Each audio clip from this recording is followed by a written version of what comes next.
Hello, hello, hello. Welcome again to Remove Logic.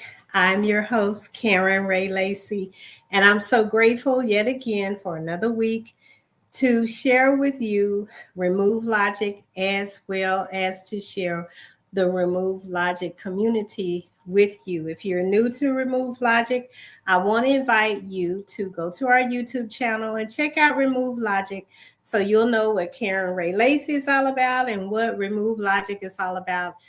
Remove Logic, where we challenge the systems. We challenge thinking and limitations that try to box people in. This is Remove Logic, where we choose clarity over confusion, truth over comfort, and alignment over approval. We don't move by noise, we move by discernment. So I want to say to you, thank you so much, as I always do, that you join me again tonight on Remove Logic. When I say to you, I'm grateful. You could be doing anything, anywhere else, and thinking about anybody else. But I thank you so much for spending time with me as you do every week. I want to say to you, happy March. We are in a new month in 2026, March 2026. We know that it has come in marching with a boldness, but we are grateful to God that we are here showing up ever ready and ever faithful to whatever it is that he desires of us here on Remove Logic as well as in life. Remove Logic, where we believe that God is not bound by logic or logistics.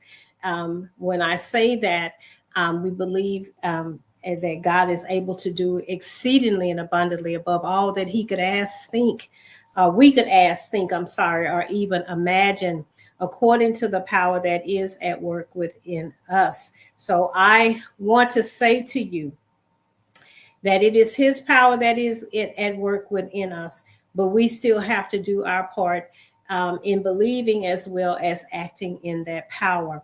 So Remove Logic is about releasing and unboxing God, taking the logic away that binds us and puts us in boxes that God did not put us in, frames of mind that God did not give us.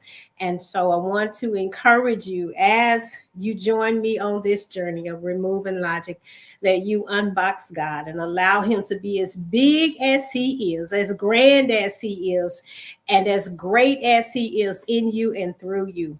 Remove logic.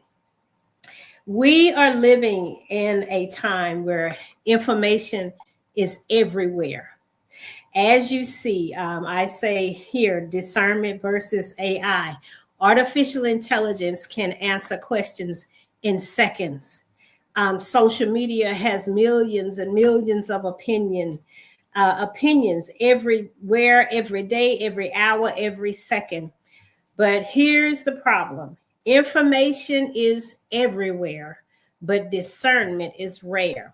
And so tonight on this episode of Remove Logic, I want to say to you that discernment is the new intelligence. I believe that whatever we do, we definitely need to seek God. We need to hear God, and we need to move according to his will. I believe that we are in an era where discernment is so necessary, that discernment is the new intelligence. Yes, we have AI. It is fun to create those little caricatures. It's great to be able to expand the vision based upon the artificial intelligence. But I want to remind you that discernment is necessary. Information is everywhere, but discernment is rare. And the truth is, the people who thrive in this next era are not the ones who have the most information. They are the ones who have the most discernment. Today, we're going to be talking about discernment and why it is the new intelligence. It's very important that we see God on anything that we do. But again, information does not equal wisdom.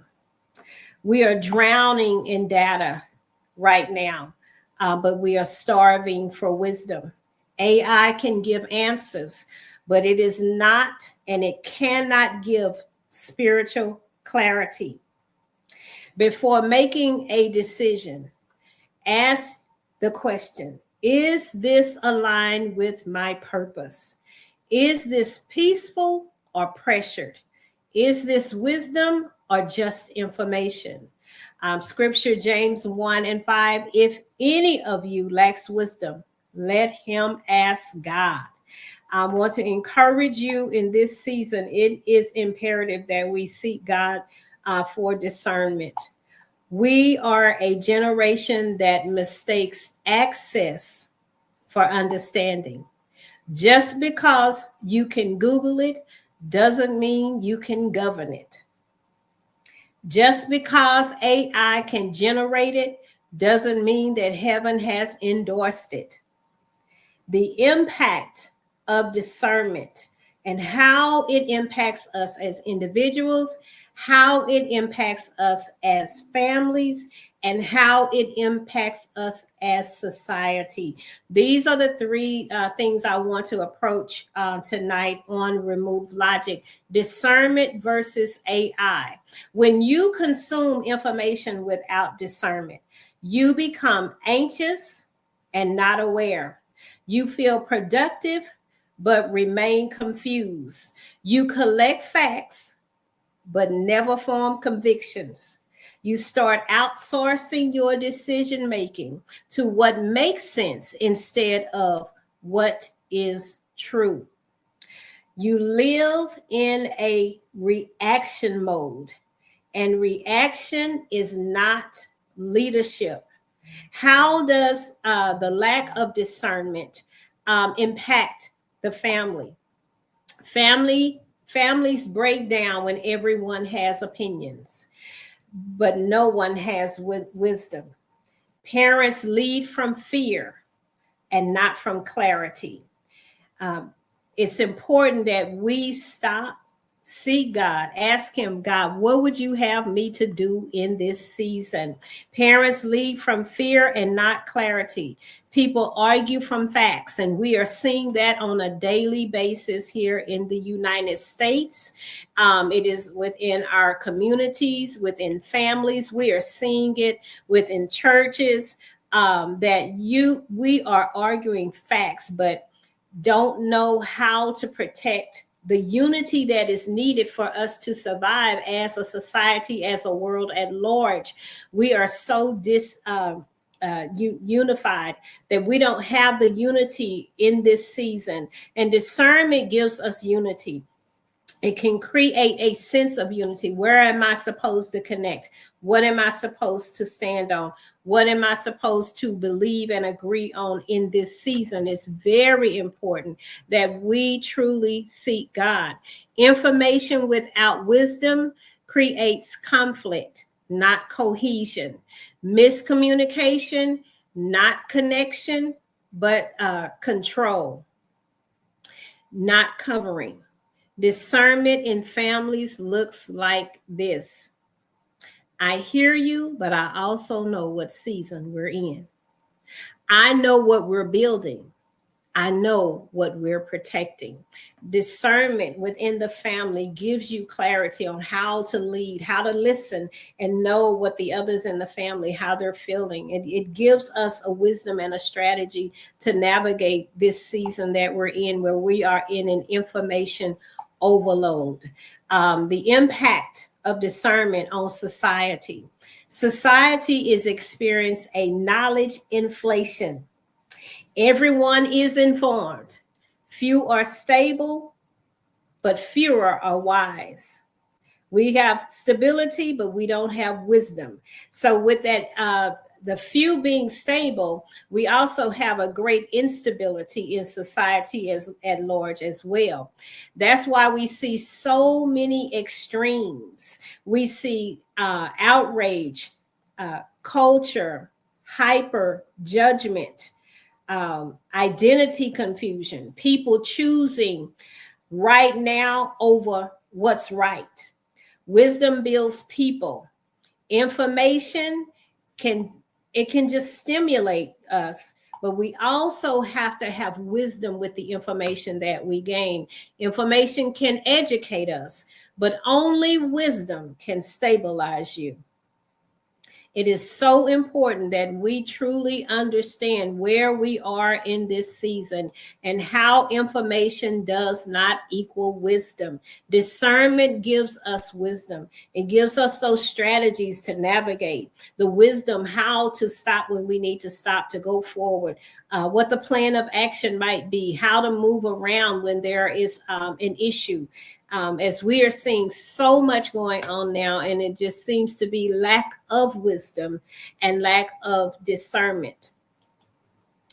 Noise is the enemy of discernment. We are living in a time when noise is loud. Your mind cannot hear clarity in constant noise. You don't have the clarity when noise is always coming at you.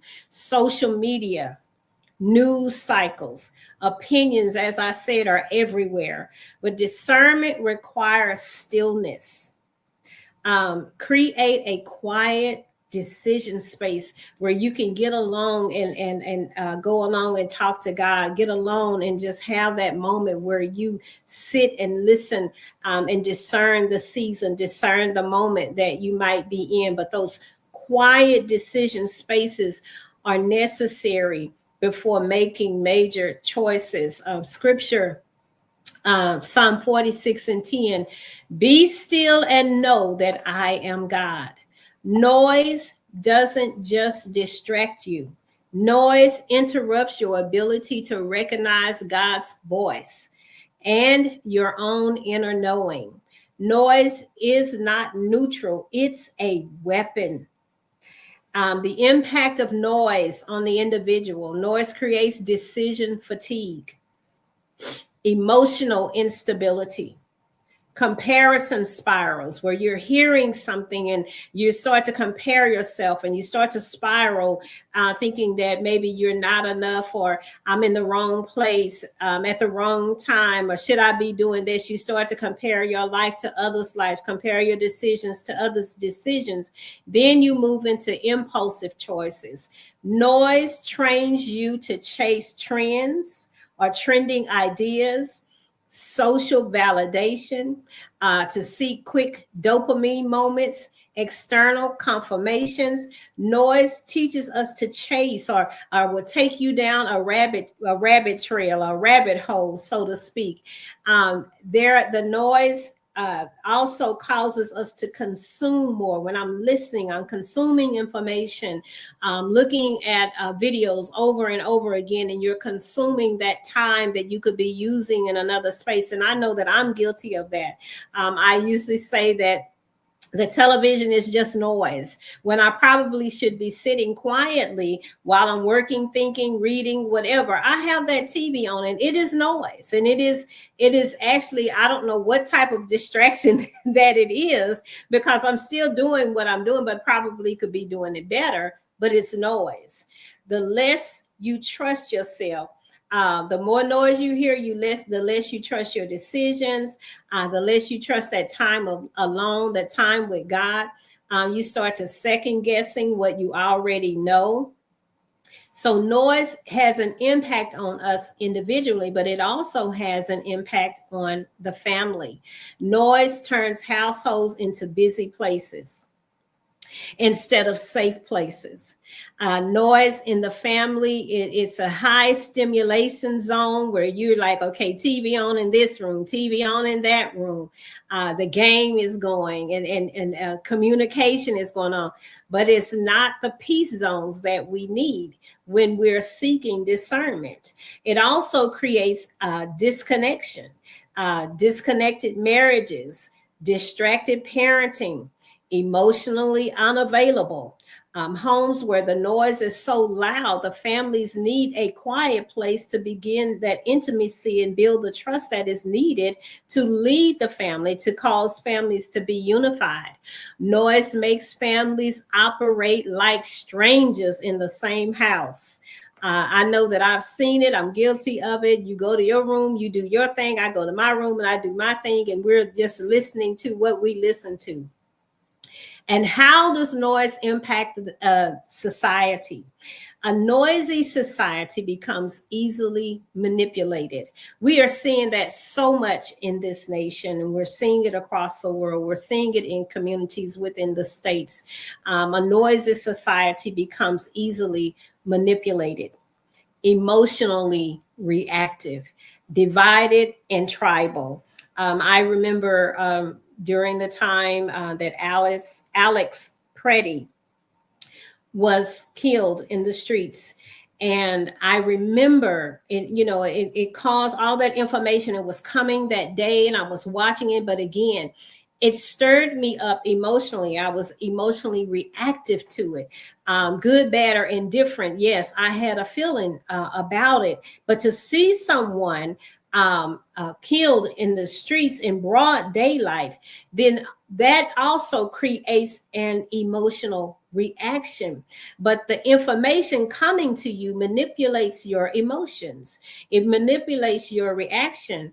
And I remember I made a post, a simple post, that I stand with Minnesota. And that post got over 6,000 views. It's still getting views. But however, I was blown away by the fact that it also created anger. And also, I was getting a barrage of people that were coming at me with animosity because I simply said I stand with Minnesota. I have a right to be moved by, with empathy, to say that I stand with them. But there were so many people that were antagonized by that post and the outrage that one post noise released into social media, and the noise that came at me because I had empathy for another human being and in a society, a community that was living under unrest at the time. Noise is how agendas spread. Noise is how propaganda works. Noise is how people lose the ability to think clearly, to not think with empathy, to not think with compassion, to not think with concern because of the noise that is being presented to us and all this information. We do need discernment. When society can't be still, it can't be wise. If you can't hear yourself, you won't hear God. Noise. We have got to put ourselves into some peace zones, some safe zones, some places where we can steal away and pray and hear. Create those areas in your home, in your workspace, whatever you need to do to quiet the noise. I believe that it is imperative that we do that in this season. Pressure reveals discernment. Pressure exposes whether we move from fear or clarity. Many people panic in pressure, but leaders discern in pressure. Pressure doesn't destroy identity, it reveals identity. Next time pressure comes, I want to invite you to ask the question, what is this situation revealing? What is it revealing about me? What is it revealing through me? How am I responding, my reaction to pressure? Scripture, Proverbs 3:5-6 says, trust in the Lord with all your heart and lean not on your own understanding. Pressure doesn't create who you are. It reveals who you've become under pressure. Under pressure, our real beliefs show up. How does pressure impact the individual? It reveals who you truly trust, what you fear, what you value, and what you're still performing for.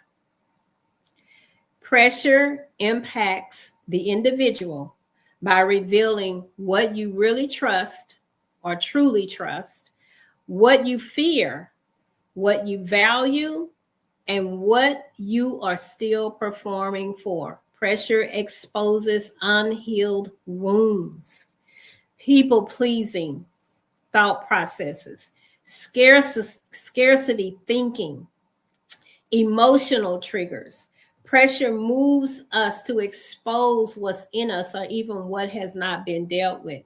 But here's the gift: pressure also exposes your power. You will find how your life is aligned or unaligned, how or misaligned. You will find what you tolerate and what you celebrate under pressure. What am I tolerating? Am I accepting? When, as an individual, this is how pressure impacts you. How does pressure impact the family at large? Pressure seasons hit family. It hits families hard. It can be finances, illness, job loss, transitions, grief, but it hits the family hard because it is a collective of how we all operate under pressure. One person's ability to operate in or inability to operate in pressure can affect the whole family at large. Some families unify in pressure, while others fracture. Pressure reveals whether the home is built on trust or tension, whether love is unconditional or covenant, whether leadership exists or everyone is just surviving. Pressure will expose that, we're just going through the motions in the home. We're just going along to get along, but there is no unity and there is no real focus on making it through as a collective. You do it your way and I do it my way. Pressure will expose how we are living. But discernment in the family, when there's discernment in the family, what pressure looks like is this: we won't panic. We will pray. We will plan and we will pivot. So when you have discernment in the family and pressure comes, it comes, but it will cause us to unify. We won't break. We're going to pray. We're not going to panic. We're going to plan and we will pivot together. How does pressure impact this society? Pressure is creating in society right now two groups of people: people being refined into leadership or people being driven into despair. We are seeing people, even as March entered in and our nation went into war, we have seen where some people are in fear, some people are panicking, but we're also seeing leaders emerge in this season because they're thinking with discernment. They're not operating in fear or despair. Pressure reveals also weak systems in society. We are seeing systems within this nation, within the world, that are being exposed as weak systems, systems that we thought that we could count on. We're seeing those systems being challenged. We're seeing broken institutions. We're also seeing poor leadership in this season where there is pressure. We're seeing economic fragility as well within this nation. We're seeing where the Constitution is constantly challenged, things that we counted on to sustain us. But again, pressure will reveal leadership because some of us are rising as we are not waiting on them to come and save us, that we are positioning ourselves and our families with our skills and our talents. And so discernment is important in this season. That's why so many people feel like they are waking up. You're seeing the great awakening. You're hearing that over and over again. When I think about that word woke and how it was hijacked before this great awakening began to take place, that word woke became a negative thing within our society, that you're part of that woke generation. But I want to say to you, this pressure that we're under is causing a great awakening. So many people are waking up. They're not waking up randomly. Pressure is exposing the reality that we have gotten so comfortable in, a reality that is not a safe place, a reality that is challenged by weak systems, a reality that is exposing broken institutions and exposing poor leadership and where you put your trust. This is where we find ourselves with all the information that is coming to us. You definitely are going to have to sit in a place of discernment and seek God on how to move when systems that you counted on are no longer able to sustain what we have known for so long. Pressure is not your enemy. It's your audit. It will cause you to audit what you trust, audit what you believe, audit where you've put your trust, audit your skills and your talents to assess. Pressure, again, is not your enemy. It's your audit. It is your audit. Discernment protects destiny. It is so important that we understand that there are some things that God He's destined you to do. You have an assignment. And so we want to be able to sit and hear on how do I protect this assignment? How do I protect what it is that you've given me to steward over? Not every opportunity is an assignment. When you are living outside of discernment and moving in your own way and not trusting and leaning on God, you're leaning in your own understanding. We can take on opportunities that are not our assignment. Discernment protects destiny. Not every door is your door. Not every door is your door. I know that's uncomfortable because we're always praising and thanking God for an open door, but we've got to understand that not every door is my door. Discernment protects you from misaligned decisions. Before saying yes to anything, you have to ask, does this expand my calling or is it a distraction from my calling? Scripture reference here, 1 Corinthians 2:14. The person without the Spirit does not accept the things that come from the Spirit of God. You got to take a moment and get under His Spirit and ask the question, God, Lord, I want to hear from you. I said just last week when I talked about being burnout, I had something that, was moving me emotionally and I had to stop, just stop. And I said, Karen, stop.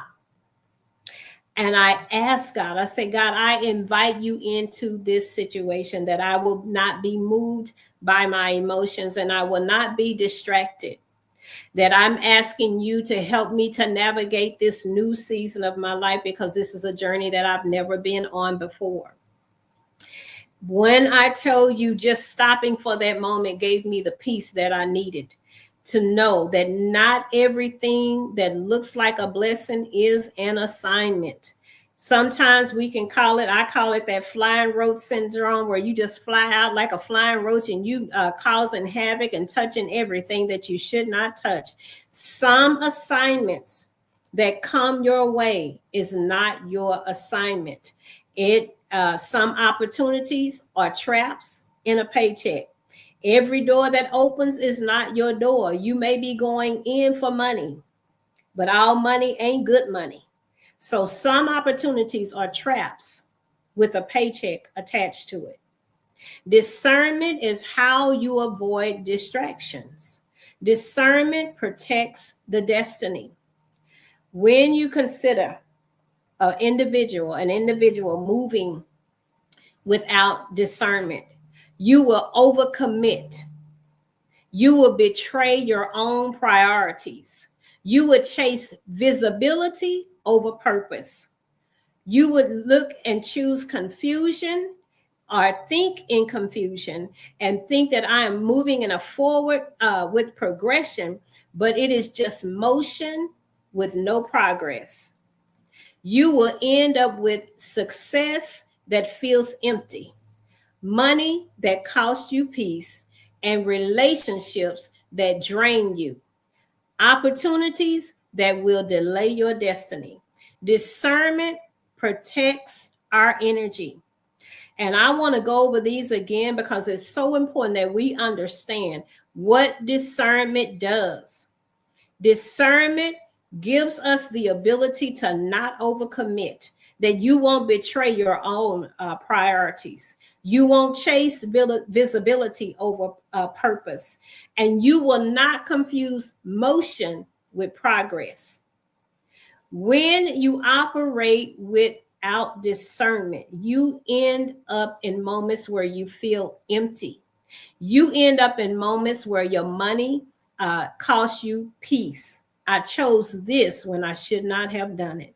Relationships that will drain you and opportunities that will delay your destiny.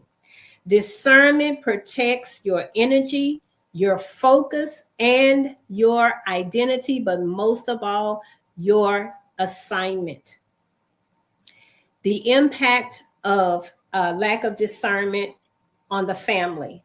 Misalignment does not just affect you, it affects your home, your household, your family, your marriage. Your marriage pays for it, your kids pay for it, your nervous system pays for it. You can become stressed, anxious, not seeing what God has promised, but you're operating in a misaligned state. And these things will affect you when you are not operating with discernment. Discernment helps families avoid constant instability, burnout cycles. It stops you from not being present to showing up.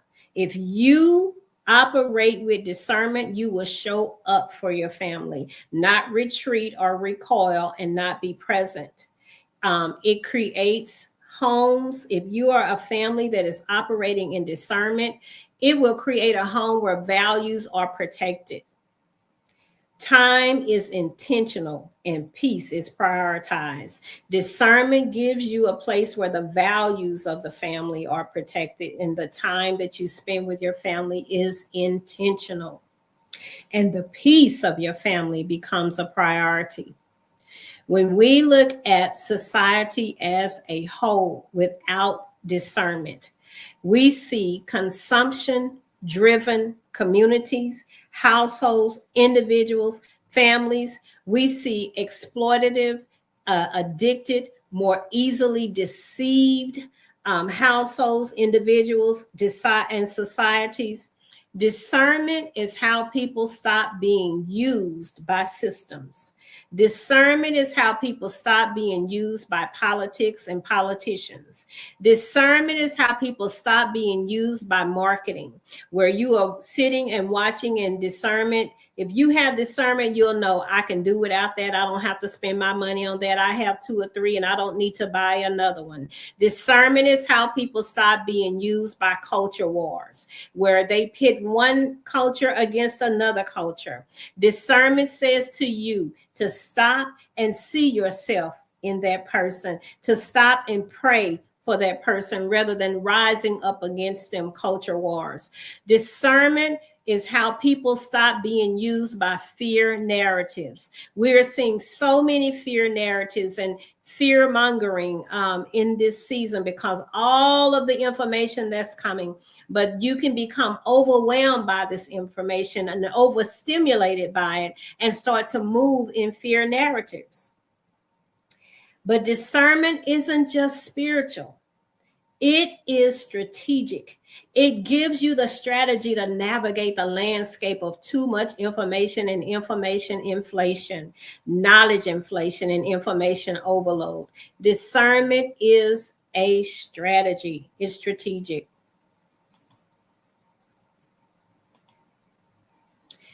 The future belongs to the discerned. What am I saying to you here? AI will replace tasks. We have seen it where AI has taken away the grocery store clerk, and now you have self-checkout. That's AI. So it's done away with some jobs for certain individuals and certain industries. But AI will replace tasks, but it will never replace intuition. The future belongs to the discerned. It will never replace wisdom. It will never replace spiritual insight, and it will never replace your calling. Discernment will become the valuable leadership skill in the decade. Develop daily habits that sharpen discernment, because it is going to be one of the most valuable skills in the next decade or the years to come.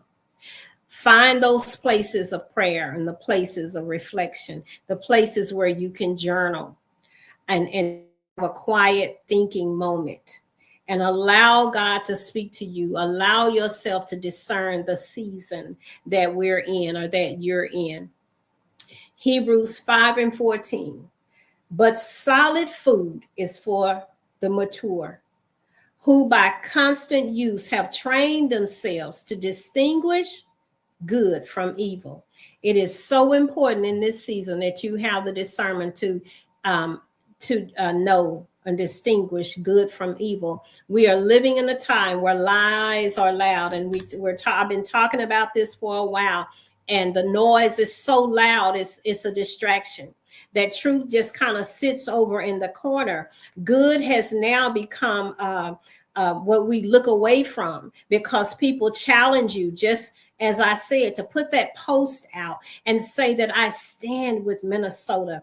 It was good because I had the empathy to stand with this community that was in upheaval, but it was counted to me as evil. And people were just coming with so much negativity from just standing to say, I stand in empathy, where this community and the loss, this family has suffered loss, and from Alex Preddy and Renee Good, to understand that, Lord, I empathize with them, to help, to say a prayer that you would comfort them in this time of loss, but that though now good is counted as evil and evil is counted as good. If you don't have discernment, again, it will cause you to not trust yourself. AI will expand capability. We have seen that. We've seen it from the cute little caricatures. I use AI on a daily basis for Remove Logic, for content, for branding, and all the things that I do. But discernment will determine direction. AI will expand capability, and it does. But discernment will determine direction. Capability without discernment is dangerous. How does this impact individuals? Impact on the individual in the next era, you're going to see that skills matter, yes, but direction matters more. Discernment will separate busy people from people that are building. It's going to expose noisy people from leaders. It's going to show performers over pioneers. Discernment will be the difference between making money and making meaning, growing a brand or growing a legacy. How is this discernment going to impact the family? Discerned families will choose stability over trends. They will choose peace over appearance. They will choose truth over comfort. They will teach their children identity, values, emotional regulation, and spiritual grounding. These families will become rare. Information is everywhere, but discernment is rare. These families will be powerful in our society. And how is discernment going to impact our society? Discernment will be the new currency. Leaders who can see clearly, communities that can stay unified and stand against the powers that be, too much information, fear narratives, and all the things that are given out. Remember, noise is a way to release propaganda. So when you are in a discerning space, discernment will be the new currency. Communities will be able to stay unified. Entrepreneurs who can build will build ethically based upon discernment. People who can resist manipulation are those that will have discernment. A discerned society becomes less reactive, more principled, and harder to divide. And that's not just society, that's the family at large. Your family with discernment becomes harder to divide. You become more resilient. The future won't belong to the loudest person. It will belong to the person that has clarity, the clearest, the one that has discernment. If you feel overwhelmed by the noise of this world, that's not weakness, that's awareness. The world is moving faster, but clarity doesn't come from speed. It comes from discernment. Clarity does not come from moving fast. It comes from discernment. When you learn to move with discernment, you stop chasing information and start walking in alignment. And that is how we here on Remove Logic, we live by that, removing logic. God is not bound by logic or logistics. So with all the information that is coming and we begin to lean on our own understanding, then that logic that is even sometimes fed to us as information, it becomes what we stand on. Information is everywhere, but discernment is rare. And the people who learn to move with clarity in the midst of all of this chaos and all this knowledge inflation and all the information are the ones who are going to lead the future. I want you again to ask yourself, is this part of my assignment or is this a distraction? That you invite God into your situation and you ask for discernment. You ask for those divine strategies, divine helpers. You ask God to give you how to move. Am I to be still in this season and pray, or am I to move in a strategy or a wisdom that you've given me? Just because AI has given you that information does not mean that heaven has endorsed it. And my closing declaration to you, I want you to choose clarity over confusion, truth over comfort, and alignment over approval. When I consider where we are, and again, I say to you that the future belongs to the discerned. Those that hear and hear clearly are going to arise as leaders in this next era. We've got to turn our ears to God and allow him to speak to us. Lift up our eyes to the hills from whence cometh our help, for our help comes from the Lord. I want to encourage you that you seek to hear God and seek discernment versus AI. I lead a group of people, and I was saying to them the other day, don't forget your message. Because yes, we are using AI. Yes, we are doing all the cute caricatures and it is giving us the information that we need. But discernment will be the new currency in this next era. You're going to see leaders that are hearing God, moving by the will of God and moving in formation. We're going to see people that are entrepreneurs that are going to build ethically. They're going to build what God has given them to build because it's going to be something that's going to sustain others. People who can resist being manipulated by politics, being manipulated by fear. We've got to put ourselves in position. And how do we do that? By prayer. How do we do that? By sitting in those quiet zones and those quiet places. How do we do that? In reflection. How do we do that? By journaling, write the vision down. How do we do that? That, Lord, you gave me a word, and now I'm asking you now to guide me in that word. And then sitting in those quiet places.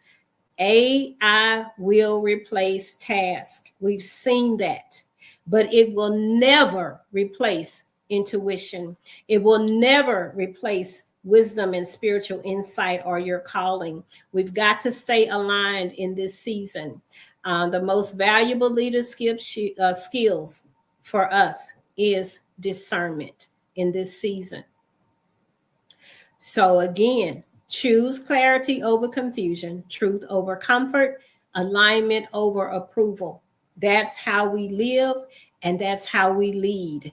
That's how we remove logic.